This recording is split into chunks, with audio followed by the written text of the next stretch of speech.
In the last video, obviously we're still continuing on the series on sibling rivalry. And in the last video, I introduced the concept of the children, the children of sorrow, or the Jabez children. But I wasn't able to cover everything that I had to say on that. So I described the children of sorrow, if you like. I mean, there are no children of sorrow. So let me rephrase that. The children of sorrowful circumstances. But here is how it impacts them. It impacts them because they are considered the children of sorrow, even without us saying it. I mean, Jabez's mom said it. And so maybe some parents those days would say, but now I guess we know we wouldn't call any child a child of sorrow. But we're not able to hide the fact that we're rarely able to hide the fact that the children or their coming caused us sorrow. Yes, I'm making a distinction here. I hope you follow me. I hate to think that any parent in their right mind in this generation will refer to their child as a Jabez or a child of sorrow, as the mother of Jabez did those many years ago. To the point that the boy became a grown man and realized that this is a curse. I need to get it off of my head. I need to get this curse out of my life. And he fervently prayed to God and asked God to change his name, to bless him, because he realized the name that his mother gave him, Jabez, meant sorrowful or child of pain, child of sorrow. And that attracted curses into his life. That made it difficult for him to prosper.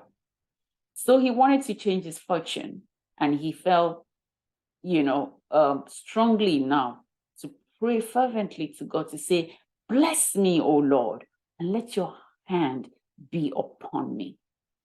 Enlarge my territory, to the point that a particular writer, I don't remember his name now, made, who knows, tons of money writing this book, Prayer of Jabez. Do we need to pray Prayer of Jabez today as believers in Christ? I don't think so. I'm going to talk about that in a different series of mine, but let me stick to the point here. And the point is, some of us have been, should I say, blessed with children that brought us sorrow. And to the point that we focused on that sorrow so much, we wallowed in that sorrow so much to the neglect of these children. All right? Because we're in pain. And I was there too. So I had a child, and soon after, around about the time my marriage was breaking down or had broken down, because, sometimes the signs are there. You can see that the relationship is over. You can see that the marriage is over, but you're thinking in your warped mind. And my mind was warped as well. So could be my mind being warped, could be God saying, I'm not done with you yet. There's a child that is coming. Because that was what I heard. That was a prophecy that came. And so, miraculously, even though this relationship was very strained and perhaps even over, a child comes into the picture.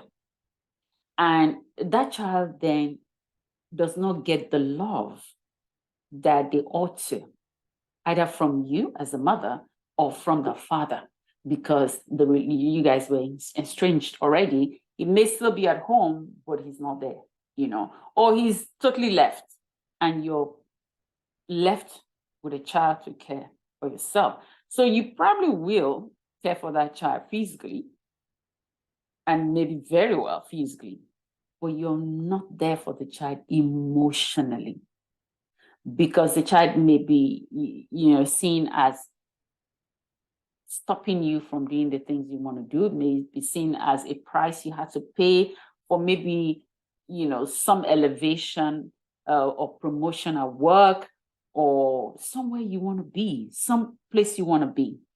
I remember when I had just enrolled for my master's degree in England, I actually didn't realize I was pregnant. I left home, happy that I was married. I had my first child already. And the idea was to take a break for a year to do my master's degree and then come back to start my family. And then I get into, the enrollment, and one of the requirements was to do a pregnancy test, different blood tests and all of that. And the blood work came back to say I was pregnant. I was stunned. Pregnant. How am I going to cope? How am I going to do a master's degree in England in a cold weather? We were just getting into winter with pregnancy, because I know my pregnancies can be tough at the initial stage, because I get very sick, morning sickness, terrible morning sickness. So I'm like, how am I going to do this? And they had all manner of proposals to me, get rid of it so you can study. I said, well, no, if it's here, it's here. And I'll go through it. So it was difficult. It was difficult. And the child came just as I was finishing and I was doing my dissertation. And that was difficult. And the birth was also difficult, perhaps because of, all the pressure of work, of schoolwork and all of that. The birth was very difficult. And I said earlier in my previous video how it was difficult for me to connect with this child emotionally for the first few months because of the trauma. And that's the word I'm getting to now, the trauma of his birth. So some children come with trauma, with sorrow, and trauma comes with emotional baggage. Trauma is an emotional experience that can take a while to go. And most times in my part of the world, in Africa, it's just new now that we're beginning to understand how important, mental health is. When people are going through trauma, when people are going through different stages, mental health, how they may require to see a therapist or a psychologist to help them. And, and when people are down, when people feel broken, and they're wanting to get up to start again, how important it is to get a coach to help lift you up, to help pull you up. That's just beginning to come into our culture now, thankfully, though. But at that time, we didn't have anything like that. So I struggled, and I was still in school. Right after the birth, I was supposed to go back and do my final exams. So I had my baby in the hotel with his dad. And my, first child, they were in the hotel while I went to do my finals. It was tough.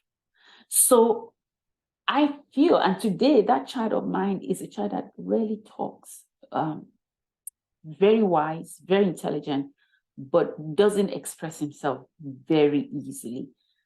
Sometimes I have to think and wonder whether it's because I didn't express myself with him at that early stage, where he needed that succor, where he needed to be held closely to my chest, and I couldn't because I was ill.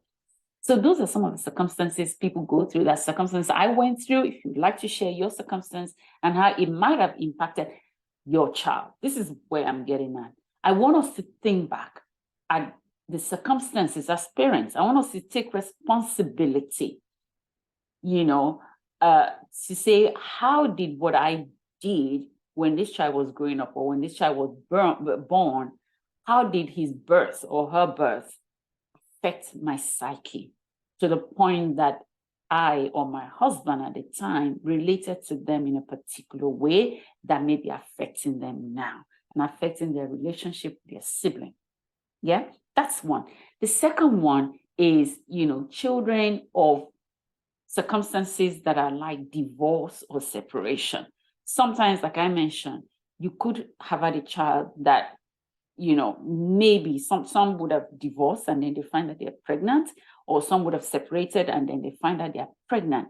And so the mother at that point in time is still dealing with loss. And another extended kind of loss can be the death of the partner.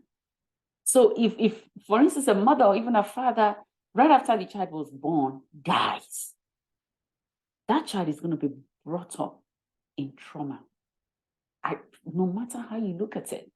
So they would get all the physical attention, perhaps, but they're not getting the emotional connection that they need. And that has a way of impacting them as they grow. It also would have a way of affecting the way they see themselves as opposed to how they see their siblings or how they think you see their sibling.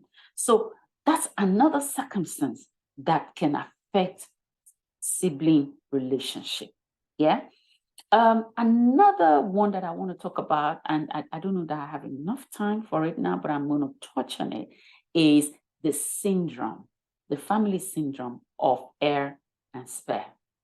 We never thought about it too much. We never, talked about it or even thought about it this much until it's now in the open, the example of Prince Harry and Prince William. So Prince William is the heir. Prince Harry, as far as he was concerned, was his spare. I don't know if in the Constitution or the royal family and how the structure of, the firm, as they call it, those words are actually there. I know the heir will be there, but whether they actually have a word like spare, I don't know. But I know that that's how Harry felt. And I don't think it's just in the case of Harry and William. I think it's just now it's blown open because of social media. I think the same kind of rivalry would have existed between Queen Elizabeth and Princess Margaret. At least I watched a movie or a series like that, and I want to think that some of it was true, where Princess Margaret felt inferior because all the attention is on the heir. Now, you and I are not royalty. At least I'm assuming most of us are not royalty at that level. So we may not have those names. But here's my question. Do we have those impressions, or have we created those impressions whereby the firstborn, and because it's usually the firstborn is the heir, or see themselves as the heir, and we've created the impression that all the others are heirs. I know that in my case, in my family, my father created that.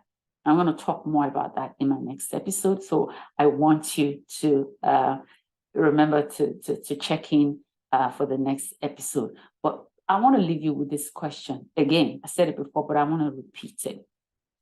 Are you creating, or have you created in your family a sense of an heir and a spare? I want us as parents to critically think about that question and ask ourselves, because if we have, and many of us may have, then your children need urgent help. All right? Okay. Well, thank you again for tuning in today. Remember to like, subscribe especially, so you know when the new videos come in, and then be free to share. Also, I'd love to hear your comments. Let me know what you think about these topics. Let me know what other topics you'd like me to talk about to help us raise leaders in this time. All right. Thank you again, and God bless. Bye now.